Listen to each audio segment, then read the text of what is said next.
আর একটা দোয়া শিখাই দেই। ইনশাআল্লাহ এই দোয়া করলে রিজিক তো বাড়বে ইনশাআল্লাহ। আপনার যত ঋণ আছে ইনশাআল্লাহ আল্লাহ পাক শোধ করে দেবে। এটা গুরুত্বপূর্ণ দোয়া শিখাই দিচ্ছি। আলী রাদিয়াল্লাহু আনহু বলেছেন, কোন ব্যক্তির যদি পাহাড়ের সমানও ঋণ থাকে, এই দোয়া যদি আমল করে আল্লাহ পাক ওই ঋণও শোধ করে দিবে। ইনশাআল্লাহ। আর ঋণ কেমন জানেন? ওই যে এখন মানুষ ঋণ নিচ্ছে 1 কোটি টাকা ব্যাংক থেকে, 2 কোটি টাকা ব্যাংক থেকে, হ্যাঁ, কত বছর, 10 বছরের জন্য, 20 বছরের জন্য বাড়ি করছে, তাই না? তার ধারণা এমন যে সে মারা গেলে তার ঋণটা কেউ না কেউ শোধ করে দিবেই দিবে, তাই তো? আর আল্লাহর রাসূল কি বলছেন দেখেন, নবী সাল্লাল্লাহু আলাইহি ওয়াসাল্লামের সময় একজন মারা গেছেন। তো নবী করিম সাল্লাল্লাহু আলাইহি ওয়াসাল্লাম বলছেন, এই ব্যক্তির কি কোনো ঋণ আছে? একজন সাহাবী বলেন, হ্যাঁ ইয়া রাসূলুল্লাহ, তো ঋণ আছে। নবীজি বললেন, তোমরা ওর জানাজা পড়ো, আমাকে ডেকো না। তোমরা ওর জানাজা পড়ে নাও, আমি জানাজা পড়তে চাচ্ছি না। আমি এখন কেমন করে আপনাকে বুঝাবো ঋণ কত ভয়ঙ্কর জিনিস? আপনি যে ব্যাংক থেকে 3-4 কোটি টাকা লোন নিয়ে রাখছেন, লাখ লাখ টাকা লোন নিয়ে বসে আছেন, দিব্যি সুখে বসে আছেন, এমন চিন্তায় যে আপনার মৌত হবে না। আর নবী সাল্লাল্লাহু আলাইহি ওয়াসাল্লাম সময়ে একজন মারা যাচ্ছেন, তিনি বলছেন তোমরা জানাজা পড়ে নাও, আমি জানাজা পড়তে চাচ্ছি না। মানে ঋণগ্রস্ত ব্যক্তি জানাজাও তিনি পড়তেন না। তারপরে একজন এসে বললেন, ইয়া রাসূলুল্লাহ, আমি তার ঋণ শোধ করে দিব, তার যা ঋণ আছে আমি শোধ করে দিব। তখন নবী এসে জানাজা পড়লেন সাল্লাল্লাহু আলাইহি ওয়াসাল্লাম। তো আপনার এই কোটি কোটি টাকা ঋণ শোধ করার লোক তো রেডি আছে নাকি? আছে না? সমস্যা নেই, আপনার জানাজা পড়া হবে। কারণ হুজুরকে আপনি 5,000 টাকা দিবেন, হুজুর জানাজা পড়াই দিবে, কোনো সমস্যা নেই। তারপরে আপনার মিলাদও হবে, আপনার একটা বড়সড় দোয়াও হবে ইনশাআল্লাহ। কিন্তু আল্লাহ পাক বলেছেন, শহীদ, আল্লাহর পথে যুদ্ধ করে শহীদ হয়েছে, এই ব্যক্তির আত্মাও ঝুলে থাকে যতক্ষণ পর্যন্ত না তার ঋণটা শোধ করা হয়। এবার বলেন আমি কি বুঝাবো? আর কিছু বলতে হবে? তো এখন সেই দোয়া শিখাচ্ছি আপনাদেরকে, যে দোয়া শিখলে আপনারা ঋণ থেকে বাঁচবেন ইনশাআল্লাহ। কত দিবেন বলেন? আচ্ছা, হ্যাঁ, এই তো শুকরিয়া। দোয়া করবেন যেন আল্লাহ পাকের দিনটাকে আল্লাহর জমিনে প্রতিষ্ঠা করতে পারি।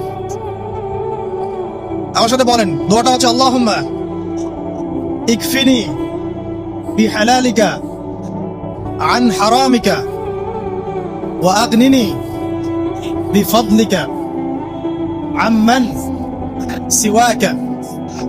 এই দোয়াটা ছোট না? এটা মুখস্থ করবেন, সিজদায় পড়বেন, নামাজে সিজদায় পড়বেন, আত্তাহিয়াতু দরুদ শেষ তারপরে পড়বেন, নামাজ শেষে হাত তুলে করবেন, যখন তখন শেষ রাতটা করবেন। ইনশাআল্লাহ দেখবেন আপনার ঋণ বলতে কিছু থাকবে না ইনশাআল্লাহ। যদি থাকেও, বড় কোনো ঋণ থাকেও, আল্লাহ পাক অন্য কোনো মাধ্যমে এটা শোধ করার ব্যবস্থা করে দিবেন ইনশাআল্লাহ। ইনশাআল্লাহ। যে দারিদ্রতা দূর করতে চান, সচ্ছলতা চান, কয়েকটা কাজ করেন। এই যে বললাম, 1 নাম্বার সূরাতুল ওয়াকিয়া তেলাওয়াত করেন, 5 ওয়াক্ত নামাজ জামাতে পড়েন, ডেইলি কিছু সময়ের জন্য কোরআন তেলাওয়াত করেন, আর আল্লাহর কাছে রিজিক চান, জিকির বেশি বাড়ায় দেন। পারবেন না ইনশাআল্লাহ? আমার জীবনে এমন ঘটনা ঘটেছে, এটা এখন গল্পটা মনে পড়ে গেল তাই বলছি, যে 1,20,000 টাকা ঋণ আছে আমার, শোধ করার কোনো অপশন নাই আমার কাছে। আমার চোখে ধরা পড়ছে না যে 1,20,000 টাকা আমি কেমনে দিব। কি হলো, হঠাৎ করে আমি একটা সার্কুলার দেখলাম যে সারা বাংলাদেশে ইসলামিক ট্যালেন্ট খোঁজা হচ্ছে। 2000, এটা মনে হয় 17 কি 18 সালের কথা। হ্যাঁ, 18 না? আচ্ছা, 18। তো হ্যাঁ, আলোকিত। তো এখন আমার ভাই বলছেন যে আপনি এটাতে অ্যাপ্লাই করেন। আমি অ্যাপ্লাই করবো, এটা তো আলেমুল আমাদের প্ল্যাটফর্ম, আমি এখানে জেনারেল থেকে আসা মানুষ, কেমন করে কি? তো সে বলছেন আপনি পারবেন ইনশাআল্লাহ, আপনি পড়াশোনা করেন, ইনশাআল্লাহ পারবেন। তো আমি দেখছি আগে প্রাইস কি আছে, কষ্ট তো করবো, আগে দেখি পুরস্কারটা কি। তো পুরস্কারটা দেখছি যে একটা উমরা করাবে। উমরা করা তো যে কারোর জন্য একটা মানে স্বপ্নের ব্যাপার না? উমরা করা তো সবাই আমরা খুব পছন্দ করি, আল্লাহ পাক আমাদেরকে বেশি বেশি উমরা করার তৌফিক দেয়। আর লেখা আছে যে ফার্স্ট প্রাইজ 3 লাখ টাকা, second prize 2 lakh, third prize হচ্ছে 1 লাখ। তো সেটা আচ্ছা ঠিক আছে। তখন আমি একটা জবও করি, আমি কিন্তু চাকরিও করেছি একসময়।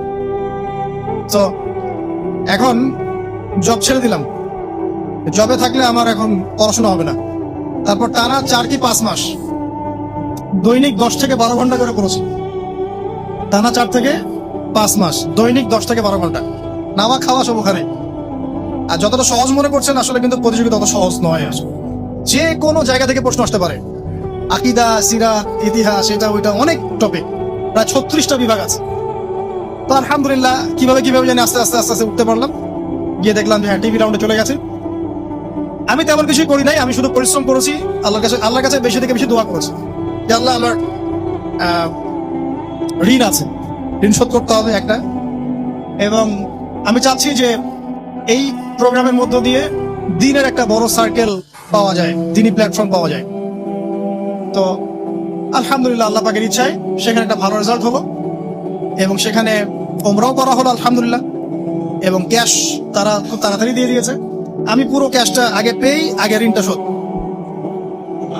এখন এই সময় কিন্তু আমি দোয়াটা করেছি, আল্লাহুম্মা কফিনি বিহালালিকা আন হারামিক ওয়া আগনিনি বিফাদলিকা আম্মান সিওয়াক। দেখেন, আমি কিন্তু জানতামও না এমন কোনো প্রতিযোগিতা হবে, আমি সেখানে পার্টিসিপেট করব, ওই ওসিলায় উমরা করব, ওই ওসিলায় আবার ঋণও শোধ হবে, আমার কিন্তু মাথা ছিল না। এটাই হচ্ছে আল্লাহ পাকের সেই আয়াত, ওয়া মান ইয়াত্তাকিল্লাহ ইয়াজআল লাহু মাখরাজা। আল্লাহ পাককে যে ভয় করবে, আল্লাহ পাক তার জন্য রাস্তা খুলে দিবেন ওয়া ইয়ারযুকুহু মিন হাইসু লা ইয়াহতাসিব। এবং এমন উৎস থেকে আল্লাহ পাক রিজিক দিবেন যেটা সে কল্পনাও করতে পারে না। এটা আল্লাহ পাক তাওয়াক্কুল রাখেন। জাস্ট ওই ইসমাঈল আলাইহিস সালামের মায়ের মতো হাজরা আলাইহিস সালাম ইব্রাহিম আলাইহিস সালামকে বলছেন, আপনি আমাকে এখানে ছেড়ে যাচ্ছেন কি জন্য? ইব্রাহিম বলছেন, আল্লাহর আদেশে। তখন তিনি বলছেন, তাহলে আল্লাহ আমাকে ফেলে দিবেন ইনশাআল্লাহ। সেই মায়ের গর্ভ থেকে ইসমাইলের মতো সন্তানের জন্ম হলো, যেই সন্তানকে বাবা বলছে যে আমি তোমাকে জবাই করছি, স্বপ্নে দেখেছি, ফানজুর মাযা তারা, তোমার রায় কি? সে বলছে, ইয়া আবাতি ফাআল মা তু'মার, আপনাকে যে আদেশ করা হয়েছে আপনি সেটাই করেন।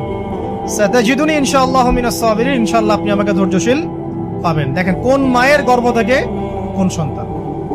তাকে কি বাবা মানুষ করেছিলেন? না, তাকে তার মা মানুষ করেছেন। তো ওই রকম তাওয়াক্কুলকারিনী হাজরা আলাইহিস সালামের মতো মা যদি ঘরে ঘরে থাকে, বোন আর স্ত্রী ঘরে ঘরে থাকে, তখন ইসমাইলি প্রজন্ম আসবে ইনশাআল্লাহ। আর আমাদের মতো এই যে এখন দেখছেন না কি হচ্ছে, মারামারি, কাপড় খোলা, কাপড় ছোট, ব্লাউজ সারাসারি, কি চলছে মাশাআল্লাহ। মানে কি যে চলছে ভাই জগতে এখন, বলতেও গা গিনগিন করে, ভাবতেও গা গিনগিন করে। কিছু কিছু নসিহত করবো, এটাতেও মন থেকে একটা বাধা চলে আসে, আসলে কি করব, কি বলবো। মানে একটা বিষয় থাকে না যে পরিস্থিতি এমন খারাপ যে কথা বলার ভাষ্য থাকে না এমন একটা, আপনি হতবাক হয়ে গেছেন, বাকরুদ্ধ, যা কি বলবেন। এখন এই বাকরুদ্ধ হওয়ার সময় চলতেছে, বাকরুদ্ধ হওয়ার সময়। মানে বলার আর কি নাই, কিছু নাই, কি বলবেন। আস্তে আস্তে কাপড় খুলতে খুলতে খুলতে খুলতে খুলতে খুলতে এখন বিকিনি পরে ঘুরতে চায়। বলে যে কয়দিন পর বিকিনি পরেই ঘুরবে। দেখেন, মানে ওরা চায় যে পশ্চিমারা যেমনে চলে অমনেই চলুক। ওটা কি লজ্জাশীলতার পরিচয় হলো? আশ্চর্য একটা বিষয়। মানুষকে দেখেন, মেয়েরা কলেজে পড়তে গিয়ে মেয়েরা কি করতেছে এখন দেখেন, কলেজে পড়তে গিয়ে মেয়েরা কি করতেছে দেখেন। আর আপনি আপনার মেয়েকে কলেজে ওখানে পড়তে পাঠাচ্ছেন, ওখানে হোস্টেলে রাখছেন, যেখানে একটা মেয়েকে নবী সাল্লাল্লাহু আলাইহি ওয়াসাল্লাম মাহরাম ছাড়া সফর করতে নিষেধ করছেন, সেখানে আপনি আপনার মেয়েকে কোন শিক্ষায় শিক্ষিত করার জন্য রাতের পর রাত সেখানে কাটাচ্ছেন? তারা নিজেরাই বলছে যে মেয়েদেরকে ফোর্সফুলি যৌন কাজে বাধ্য করা হচ্ছে। মানে ইজ্জত চলে যায়, যাক ভাই আমার সার্টিফিকেট চাই, বিষয়টা নাকি ইজ্জত যাক, কতজন আমার সাথে কি করে করুক, বাট আমার একটা সার্টিফিকেট চাই, একটা অনার্সের একটা মাস্টার্সের সার্টিফিকেট চাই। এটা দিয়ে আমি বিসিএস ক্যাডার হব, এটা দিয়ে আমি প্রাইমারি স্কুলের টিচার হব, এটা দিয়ে আমি জাতি গঠন করবো নাকি? পরে এরাই তো আপনার ঘরে বউ হিসেবে আসবে, মানে আপনার কি অবস্থা হবে চিন্তা করেন এখন। আমরা আসলে ভাই কোথায় আছি এখন? আল্লাহ পাক আমাদেরকে বোধোদয় দান করুক, দোয়া করি। তবে একটা হাদিস না বললে আমি এখান থেকে সরতে পারতেছি না। এই কথাই নবী সাল্লাল্লাহু আলাইহি ওয়াসাল্লাম বলেছেন, হুবহু এই কথাই, একদম এটাই, যে ফিতনা ধেয়ে আসছে, লা ইলাহা ইল্লাল্লাহ, ফিতনা ধেয়ে আসছে। তার স্ত্রী যায়েনাব বিনতে জাহাশ তিনি বলছেন, ইয়া রাসূলুল্লাহ সাল্লাল্লাহু আলাইহি ওয়াসাল্লাম, আনুহলিকু ওয়া ফিনা সালিহুন, আমাদের মধ্যে সৎ মানুষগুলো থাকা সত্ত্বেও কি আমরা ধ্বংস হয়ে যাব? সুন্দর প্রশ্ন না? নবীজি বলছেন, নাম, তোমরা ধ্বংস হয়ে যাবে। ইযা কাসরাতিল খাবাস, যখন এরকম নগ্নতা, বেহায়াপনা, অশ্লীলতা ছড়িয়ে পড়বে, তখন সৎ অসৎ, আলেম জালেম সব ধ্বংস হবে। জাতি গঠন করবেন সব ধ্বংস। আল্লাহ পাকের গজব সময়ের ব্যাপার মাত্র। আল্লাহ পাক শুধু আসমানি বালাই দেন না, জমিনি বালাও দিতে পারেন। আল্লাহ পাক মুসলিমে ফাসাদ লাগিয়ে দিতে পারেন। আল্লাহ পাক বহিঃশত্রুকে আপনার উপর চাপিয়ে দিতে পারেন। আল্লাহ পাক দুর্ভিক্ষ দিতে পারেন। আল্লাহ পাক মহামারী দিতে পারেন। আল্লাহ পাক কুন বললে ফায়াকুন হতে পারে। সে আল্লাহকে ভুলে গিয়ে এইসব প্রগতিশীলতার নামে যখন নগ্নতার চর্চা হচ্ছে, অশ্লীলতার চর্চা হচ্ছে, আর আমরা এগুলো সব মুখ বুঝে সহ্য করছি, মাদক, পর্ন, জিনা, ব্যভিচার সব চলছে চোখের সামনে, আমরা কিচ্ছু বলার নাই, সুদ ঘুষ সব চলছে। এটা সময়ের ব্যাপার যে আল্লাহ পাকের গজব কখন আসবে। আর যখন আসবে আলেম জালেম কাউরে ছাড়বে না ইনশাআল্লাহ, আমারে আপনারে কাউরে ছাড়বে না ইনশাআল্লাহ, দেখে নিয়ে।